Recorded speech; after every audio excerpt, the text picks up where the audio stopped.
What's up, people? Welcome back to my channel. My name is Liz Weber. I am currently 7 months pregnant with my second baby, and today we're going to go over all of the newborn essentials, the must-haves, the things that I plan on taking out of the closet that has been stored there now for 2 years for my second baby. I remember as a first-time mom being so clueless on what I actually needed because of course there's so many different products out there for babies and for different phases of their life as well, so it was pretty overwhelming. But now as a second-time mom, I do feel pretty confident in this list. It's pretty narrowed down. There's still a good bit of stuff on here, but these are things that I genuinely used with our first almost every single day that I would highly recommend. Today is also really fun because we're actually here in my daughter's nursery that my husband and I have officially finished, which I'm so excited for. I love how it turned out. I'll definitely be doing a whole nursery tour as well, but I'm so excited, and her name is going to be Abigail. We have a little name sign so you can kind of see part of it there, and I just can't believe she's going to be here literally in less than 2 months. But without further ado, let's go ahead and dive into newborn essentials. Sweet baby, you won't be down. This first product might be baby specific, but our first daughter absolutely loved it, and I don't know how we would have functioned in our household. That's dramatic, but I really don't know what we would have done without it, and it is the Baby Bjorn bouncer. Any sort of bouncer I'm sure would work perfectly fine, but I liked this one so much because it grew with her really well. Like, she used this for a while. She even used it in like the little chair mode as well because you can flip it over into that whenever she got older. But this was a perfect place for us to set her down whenever we were doing stuff. She loved to be bounced in it, and she actually liked the bouncer a lot better than a swing. So who knows if our second daughter will be like that, but for our first, she really loved to be bounced. I mean, I genuinely feel like either my husband and I were sitting there bouncing her like all day, every day. Another thing that you'll notice is if you're not carrying your baby, which we'll get into carriers too, but if you're not carrying them around the house, you're gonna wanna have a place to set them down. So the bouncer was a really good one. We had a pack and play as well, but having a DockATot or a snuggle lounger, any one of those loungers works, but having one of those to kind of carry around the house was honestly so helpful, and I know we're gonna use it a ton for baby number 2. We recently just got another Newton mattress. I love the Newton mattress for the crib. It's right here behind me. I love it because it does have that breathability. You've probably heard about it a million times, but to me, it's definitely a newborn essential for my peace of mind and for the safety of my child. Just knowing that if she were to roll over onto her stomach, she can breathe through the mattress, which is so nice. And so that is definitely something that is always going to be on my newborn essentials list and is still on there today. We've loved our Hatch sound machine for my daughter, and my husband and I actually have one as well in our room. So I guess we're just a Hatch family because I got the second generation one for Abigail's room as well. I actually really do like this one better than the first generation because it does have the time on there, which if you know late night feedings, it's so nice to just kind of know what time it is, keep track of like how long the feed is, how long you're on either side, or just in general, just to know what time it is.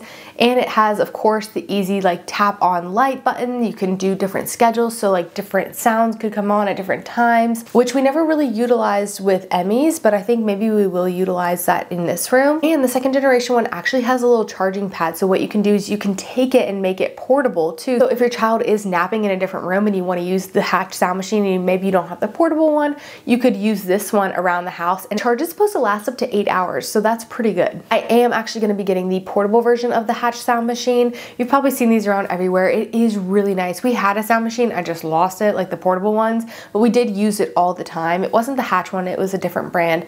It worked well. I mean, we typically just use the white noise on it. I know it has a ton of different options, but that's typically what we would use. But the portable sound machine is great for on-the-go naps or like bassinet naps, or in the car for the car seat or for the stroller. It's just nice to be able to hook it on anywhere, and I actually usually hook it on my diaper bag, so that way I always have it with me. Another portable item I used a ton with our first is a portable changing mat. So one that just folds up. There's so many different ones out there. I'll link some of my favorites down below along with everything else, but the ones that just fold up super easily. Now our diaper bag does come with a changing mat that we will leave in the diaper bag itself, but the one I'm talking about is more for around the house. So more for just like those changes throughout the day, like whenever you're down in the living room or you're like upstairs in the playroom, just something that you can carry along with you that has wipes and some diapers in it and folds up super easily. Of course, we have things like a changing mat in here, but it is nice to have one that's portable to take around with you around your house and maybe leave it in a diaper caddy. Speaking of diaper caddies, those are great. I will share some of my personal favorite ones just because of the organization. I like these ones in particular. These are also great for postpartum. I have like a little postpartum caddy as well, so that way all my products are in one place. I'm not searching for them. Those first few weeks, it is kind of surprising how many products you do need whenever you're going to the bathroom, whenever you're postpartum. For me, I had a vaginal birth, and I just felt like there was so many things that I needed every single time I went into the bathroom. So either a cart in the bathrooms or a caddy. For me personally, I liked the caddy because I was going up and down the stairs, so either having one in both bathrooms or having the caddy so that way you can take it around with you is just gonna be essential. And same thing with the diaper caddy, it's just easy to carry with you everywhere. Two other bigger ticket items that we absolutely loved were the Mockingbird stroller and then also the Nuna Pippa RX car seat. Mockingbird stroller has been great for us because you can use an adapter to put the car seat on it, then you can also use a bassinet and you can use a regular seat. So it grows them really nicely and it can be a single to double stroller. Then the Nuna car seat's great because it does have a base, but it actually doesn't require a base. So if you need to take this for traveling, this one is great for that. And even if you don't have a Mockingbird stroller, I know a lot of strollers do have adapters specifically for the Nuna car seat. For feedings, I did breastfeed last time, but we also did bottle feed a little bit, so I did pump as well. The pump that I used last time and plan to use this time is the Motif Luna. It worked so well for me. I had no complaints about it. Wasn't very heavy, which was so nice because a lot of times I would like travel with it too. My favorite feature about the Motif Luna is that it is rechargeable. So you're not attached to be plugged into a wall. You just have to charge every once in a while and the charge actually lasts a really long time. It's always nice to have bottles on hand even if you are planning on breastfeeding, because if you do plan on pumping at all or you want anybody else to be able to feed your child, it is nice to have bottles. And the bottles we used were the Dr. Brown's ones and the Philips Avent ones. We usually lean towards using the glass bottles instead of the plastic ones just because plastics, you just never know. Another thing you're definitely going to want to keep on hand are plenty of Swaddles and Burp cloths. I like the muscle material for the Burp cloths. I will link my favorites down below. You can get a huge pack off of Amazon or Target. And then for Swaddles, we used a couple different ones. One of them that I really like is the Love to Dream. I believe that's what it's called. And it's the arms up one. They look so cute and almost a little bit silly whenever you zip them up in it. But it's nice because it has a two-way zipper. So it makes nighttime changing so easy. And this is one of those things that is very baby specific because not every baby likes to sleep like this. But our daughter did. It ended up being such a lifesaver for us because she ended up loving it. So some of it is trial and error, but our daughter loved it, so we're definitely gonna try it for baby number 2. Other than that, I will link some of my other favorite Swaddles that are more like the traditional blanket-like Swaddles. I like to use ones that are bamboo material because it's super easy to stretch and like get the perfect swaddle with the bamboo. It's just nice and like you can make it all tight and stuff and cozy, and the material is nice and breathable. I did not baby wear a ton with my first, but I have heard that you baby wear a lot more with your second, which makes so much sense because you're running after a toddler. You just have more going on than just kind of sitting in the newborn cuddles as much. On the flip side of that, you get newborn cuddles everywhere you go because you're like walking around with them, which is so nice. So I plan to take out our Solly baby wrap. It looks confusing, I feel like, whenever you first look at it, but if you just practice a couple times, it will end up being such muscle memory. You will get it, and it is actually the best thing ever. Don't let it intimidate you. If you want to try it and just practice a couple times. You will get it, and once you do, like I said, it will come so naturally and you'll end up doing it so fast. So that one is great, especially for around the house. And then if you're going to be carrying them for a lot longer and you want something maybe that has a little bit more back support, I really like the Wildbird aerial carriers. They're similar to the Artipop, I think that's how you pronounce it, but less expensive, and they're beautiful. They also are so supportive on your back, and I just like how the padding is on the shoulders. I carried around my daughter, who is 2 years old, over 2 years old, the other day in the carrier, and my back felt totally fine, and I'm pregnant, and I was carrying her, and she's 30 pounds. It ended up being so fun because I haven't carried her in so long like that, and it was so comfortable on my back. So that is definitely a good one if you are looking for one that is like aesthetically pleasing but also feels really good on. A couple other nursery items that we personally love is this specific glider. This one is from Carter's. It's the Da Vinci one. It does rock and it rotates, and it also does have the leg rest that pops out. Now that is kind of my only con about this one, is that the leg rest is a little bit hard to put down like when you're holding a newborn, because it's not very loud. It's just hard to like get the right leverage. I feel like you do end up kind of getting the hang of it. I will say just some sort of glider either has a footrest, or if you have a stool in front of it, that would be my recommendation. But some sort of like rocking and rotating glider is gonna be great for the nursery. Another nursery essential is going to be a baby monitor.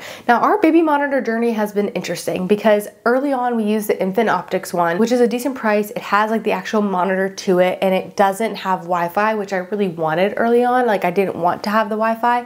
And now we use this one for travel, and this one was great in the early days. Actually, for about the first year we used this one, and it was great because we constantly had it pulled up. So now my daughter, who's a little over 2, in her room we actually do have a Wi-Fi one that's on our phones, and we do pull it up whenever it has like a loud sound notification or just like to check on her, but it's not constantly up because we're not as worried about her as a newborn, just because obviously she's older and like we're not worried about the certain things that we would be worried about with a newborn. But for a newborn monitor, I do want something that has a screen. So I've heard so many good things about the Hello Hello Baby one.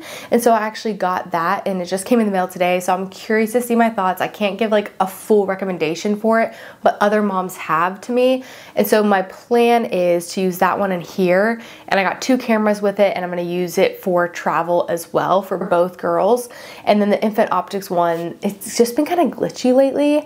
So that one might just have to go to the side, unfortunately. So now we have so many monitors, but I am excited to try this new Hello Baby one. If you've tried it, let me know your thoughts because I've heard that the quality is really, really good on it, even though it's actually pretty affordable. I think for 2 cameras and the monitor, it was like right at $100, which is great because you know some of these monitors are like so skyrocketed high. But obviously everybody has different preferences when it comes to what they want in a monitor, but just make sure that you have some sort of monitor on your list. I recently found some really good blackout curtains from Amazon, and listen, this was a trial and error thing for me. I tried to get some blackout curtains from Target that were so cute, but we brought them in here and they did like nothing. It was like it barely was any darker in here. But the ones I got from Amazon that I will put down below, they're so good. They black out the room so well. It's amazing. And they actually look really nice too. Like the way they look in the room, and they come in a ton of different shades, so they probably have something that would match your nursery theme too, but they work amazing. This week I'm really starting the nesting phase, so now that the nursery's done, I'm starting to like organize things. And so I got these drawer dividers for our drawers here. I do have some drawer organizers too, like more of like the little boxes, you know, that people can put stuff in, but I actually like the drawer dividers for the clothes. I didn't do that for my first daughter, but I might actually add some to her dresser because I really like how organized it is in these drawers with these dividers, and they are adjustable, and you can get a pack of them on Amazon, so they'll come super quick. Some bath items that we loved. We did try a couple different baths and ended up loving the Angel Care one. I feel like this one's really popular for a good reason. It does have the holes underneath, so the water just goes right through. It worked really well for us, so we'll definitely be using that one again. And then for soaps and stuff, we switched between the Honest brand, their soap, and then Tubby Todd, and we also use and love the Tubby Todd all-over ointment. Our daughter had a lot of like the baby acne early on, and we used the all-over ointment, and it cleared it right up. That stuff is magic, and we still use it to this day because she does get some dry patches on her arm. The whole Tubby Todd line is so nice. So that's a good one to put on your registry. Some of our favorite newborn and baby play items were the Love Every play mat, or just honestly any sort of play mat is nice for tummy time, and ones that have maybe contrast cards that come with them, or get a pack of contrast cards separately. That is a really fun way to play with them during those wake windows. And then the infamous Fisher-Price piano play set. That thing is the best thing ever. I'm so excited to like pull that out again. I don't know what it is, but babies love it, and Emmy still loves it. We actually took like the little mat off of it. I need to find the mat again, and she uses it as like a piano, like sits at it now, so it definitely grows with them, which is a big thing when it comes to toys. Like you want something that's going to grow with them and not just use for a couple months.